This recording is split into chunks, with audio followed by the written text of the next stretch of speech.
La puissance, c'est la clé de la raison d'être sur Terre. Si tu ne veux pas être puissant, tu seras une proie et preuve finale. Et personne ne va te respecter. Maintenant, la puissance, c'est quoi? C'est la volonté collective d'être puissant. C'est de ça dont il s'agit. Si vous ne transmettez pas à vos enfants cette volonté de puissance, hein, si nous parlons tout le temps de ce qu'on nous a fait, oui, on nous a fait. Mais vous savez que les gazelles, sur le continent africain, il n'y a pas de barrière qui les sépare des lions. Et les gazelles ont appris à neutraliser les lions. Les gazelles ont appris à neutraliser les lions. Même les lionnes, quand elles viennent chasser les gazelles savent comment faire pour neutraliser les lionnes. Même si vous voyez dans les documentaires, on vous montre que tiens, le lion a attrapé une gazelle, combien de mois le monsieur est resté là avec sa caméra à attendre qu'une gazelle se fasse bouffer par un lion? Parce que moi, j'ai discuté avec les gazelles m'ont dit 3 mois parce que le lion ne mange pas. Parce que les gazelles ont étudié le lion et ils connaissent les faiblesses du lion. Et quand le lion attaque, c'est sur ces faiblesses qu'ils jouent pour neutraliser les lions et neutraliser les lionnes. Alors il faut apprendre aussi à faire comme ces gazelles.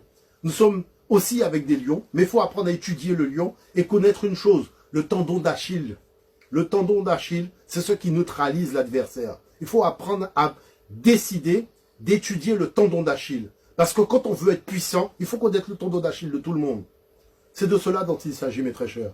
Qu'on ait été noir, qu'on ait été bleu, qu'on ait été vert, si on n'affirme pas notre volonté de puissance, on ne sera pas respecté. Et ça, il faut le comprendre.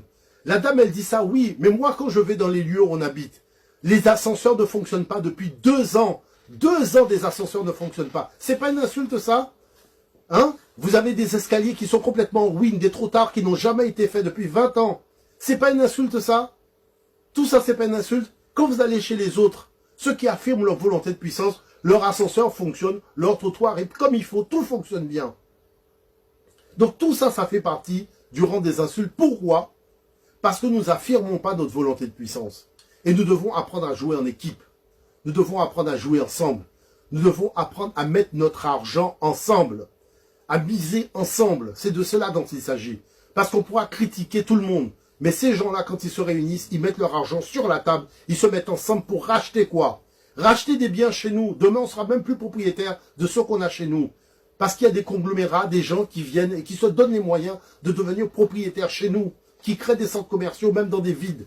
Des territoires vides, ils créent des centres commerciaux. Parce qu'ils se donnent les moyens de faire. Vous voyez l'affaire? Donc c'est de cela dont il s'agit. Le reste, franchement, ça ne m'intéresse pas. J'ai des cheveux blancs aujourd'hui. C'est des choses que je vis depuis que je suis étudiant. Je vois les mêmes choses. Mais il y a une constante que je constate. C'est que nous manquons de volonté de puissance. Et sans la volonté de puissance, on ne se fera pas respecter. Vous voyez? On devrait arrêter d'être toujours dans la réaction. On nous a dit, on réagit parce qu'on nous a dit. Mais on devrait aussi être dans l'action. En permanence, être dans l'action. Être dans l'action, ça veut dire quoi? Se donner les moyens d'être puissant. Voilà de quoi il s'agit. Se donner les moyens d'être puissant. Se donner les moyens d'être puissant. Dans tous les domaines, nous devons être puissants. Et c'est la seule façon donc d'être dans ce bas monde. Nous voulons être aimés par personne. Nous ne devons pas courir derrière l'amour des gens. Mais il y a une chose que nous devons exiger, c'est le respect. Mais si on ne se respecte pas nous-mêmes, personne ne pourra nous respecter. Il faut être quand même un peu sérieux. Vous voyez ce que je veux dire par là? Donc commençons par nous respecter. Portons des choses qui nous ressemblent, faites par nos frères et sœurs sur le continent. Mettons en valeur notre culture. Apprenons cette culture à nos enfants dans les lieux de savoir. Faisons en sorte que nous puissions aussi leur montrer des réalisations collectives, des choses matérielles que nous possédons. Et comment nous arrivons justement à émerger. Ce que j'appelle émerger, c'est sortir du nous. On a la possibilité de le faire. Moi, en tout cas, je crois en vous. Et je vous aime énormément. Et je sais qu'ensemble, on peut y arriver.